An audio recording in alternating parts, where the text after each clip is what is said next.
ብዙ ተማሪዎች በፈተናቸው ላይ አንብበው በኋላ ጥሩ ውጤት ማምጣት አይችሉም። ምናልባት ለፈተና እንዴት ማጥናት እንዳለባቸው በግልጽ ስላልተረዱት ይሆናል። ነገር ግን በዚህ ቪዲዮ ላይ ውጤታማ ተማሪ ለመሆን እንዴት ማጥናት እንዳለብን የሚያሳዩ 6 መንገዶችን አካፍላችኋለሁ። እነዚህ 6ቱ መንገዶች ለብዙ ጎበዝ ተማሪዎች ውጤታማነት ይረዱ የጥናት ዘዴዎች ናቸው። እስከ መጨረሻ ተከታተሉ።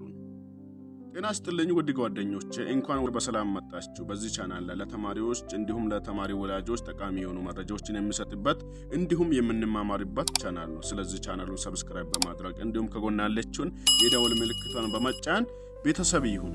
በዛሬ ቪዲዮአችን ላይ በፈተና ውጤታማ ተማሪ ለመሆን እንዴት ማጥናት አለብን 6 መንገዶችን አሳያችኋለሁ።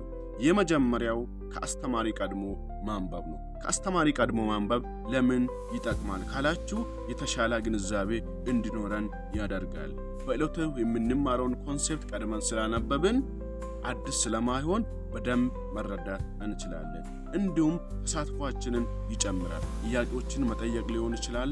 አስተማሪው ሲያስተምር በትክክሉ መከታተል እንችላለን። እንዲሁም ደግሞ የማስታወስ አቅማችንንና በራስ መተማመናችንን ይጨምራል። በፈተና ስንቀመጥም እንዲሁም በክፍል ውስጥ ሆነን ራሱ ኮንሴፕቱ አዲስ ስላይደለ በትክክሉ አስተማሪን መከታተልና ማስታወስ እንችላለን ማለት ነው። ወደ ሁለተኛው እንሂድ። አስተማሪን በትክክሉ ማዳመጥ ነው። ወደ ትምህርት ቤት መሄድ ካልቀራ፣ ጊዜያችንን ማባከን ካልቀራ በክፍል ውስጥ ሆነን አስተማሪን ማዳመጥ አለብን። አስተማሪን ማዳመጥ ኮንሴፕቱ አዲስ እንዳይሆን እንዲሁም ለማንበብ የምናወጣውን ኢነርጂ ይቀንሳል። አስተማሪ ሲያስረዳ በትክክሉ ማዳመጥ ከቻልን ማለት ነው። ወደ ሶስተኛው እንሂድ። ሶስተኛው መንገድ የተማርነውን ትምህርት ከስር ከስሩ ማጥናት አለብን። ብዙ ተማሪዎች የሚሸወዱት በዚህ ቦታ ነው። ይህንን ስህተት የሚሰሩትም ደግሞ አከማችቶ ማንበብ ምን ጉዳት እንዳለው ብዙ ስለማይረዱት ነው። ነገ ያነባለሁ፣ ለፈተና አንዴኑ አነባለሁ፣ በኋላ አነባለሁ በሚል ሰበብ ብዙ ተማሪዎች ያከማቻሉ። ይሄ ደግሞ ፈተና ሲደርስ ጊዜ እንዲያጥርና ብዙ ሳይረዱ ለመጨረስ ብቻ በችኮላ እንዲያነቡ ያደርጋል። ስለዚህ ስር ከስሩ አስተማሪ ያስተማረውን ፖርሽን ማጥናት መቻል አለብን።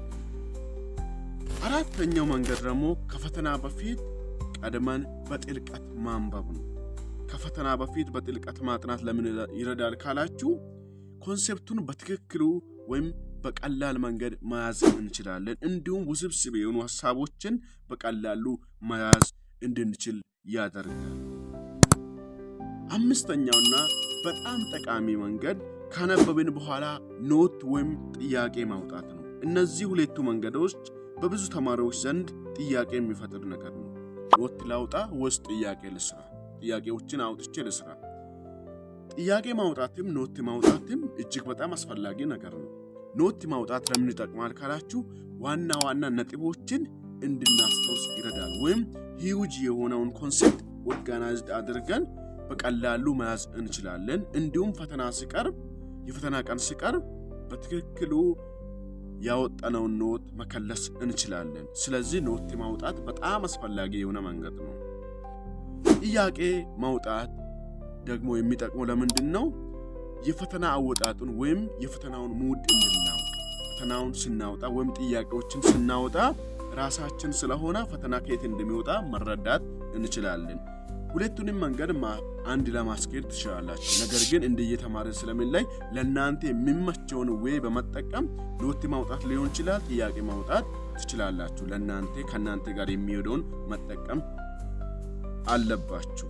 ስድስተኛውና የመጨረሻው ጥያቄዎችን መስራት ነው። ከፈተና በፊት የተለያዩ ፈተናዎችን ወይም ጥያቄዎችን ቀድመን መስራት ለምን ይጠቅማል ካላችሁ ስለ ፈተናው የበለጠው ማወቅ እንችላለን። ይሄ ማለት የኛን ደካማ ጎንና ጠንካራ ጎኖችን መገምገም እንችላለን ማለት ነው። ደካማ ጎን ስንል ጥያቄዎችን ስንሰራ የተበለነው ቦታ ደካማ ጎናችን ነው፣ ወይም በደንብ ስላልተረዳን ወደ ኋላ ተመልሰን ማንበብ እንችላለን።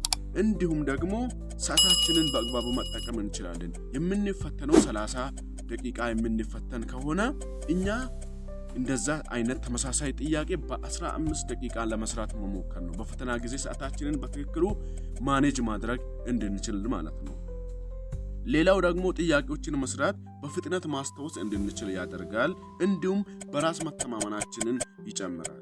ስለዚህ ጥያቄዎችን መለማመድ በፈተናችን ውጤታማ እንድንሆን ከሚያደርጉ ዘዴዎች ዋነኛ ስለሆነ ሞክሩት፣ ውጤታማ ትሆናላችሁ። በዛሬ ቪዲዮአችን ላይ በፈተና ውጤታማ ተማሪ ለመሆን እንዴት ማጥናት እንዳለብን የሚያሳዩ 6 መንገዶችን አካፈልኳችሁ። የመጀመሪያው ከአስተማሪ ቀድሞ ማንበብ ነው። ሁለተኛው በክፍል ውስጥ በትክክሉ አስተማሪን ማዳመጥ ነው። ሶስተኛው የተማርነውን ትምህርት ከስር ከስሩ ማጥናት ነው። አራተኛው ደግሞ ከፈተና ቀድመን በጥልቀት ማንበብ ነው። አምስተኛ ኖት ወይም ጥያቄ ማውጣት ነው፣ ከኛ ጋር የሚሄደውን አንዱን ወይም ሁለቱንም አንድ ላይ ማለት ነው። ስድስተኛና የመጨረሻው ጥያቄዎችን መስራት ነው። ስላዳመጣችሁኝ አመሰግናለሁ። ቪዲዮን ከወደዳችሁት ላይክ፣ ሼር እንዲሁም ቻናሉን ሰብስክራይብ በማድረግ ከጎን ያለችውን የደወል ምልክቷን በመጫን ቤተሰብ ይሁኑ። ውድ ቻናሌ ቤተሰቦች ሀሳብ፣ አስተያየት እንዲሁም ጥያቄ ካላችሁ በኮሜንት ሴክሽን ላይ አስቀምጡልኝ። በሌላ ቪዲዮ እስከምንገናኝ በሰላም ቆዩልኝ።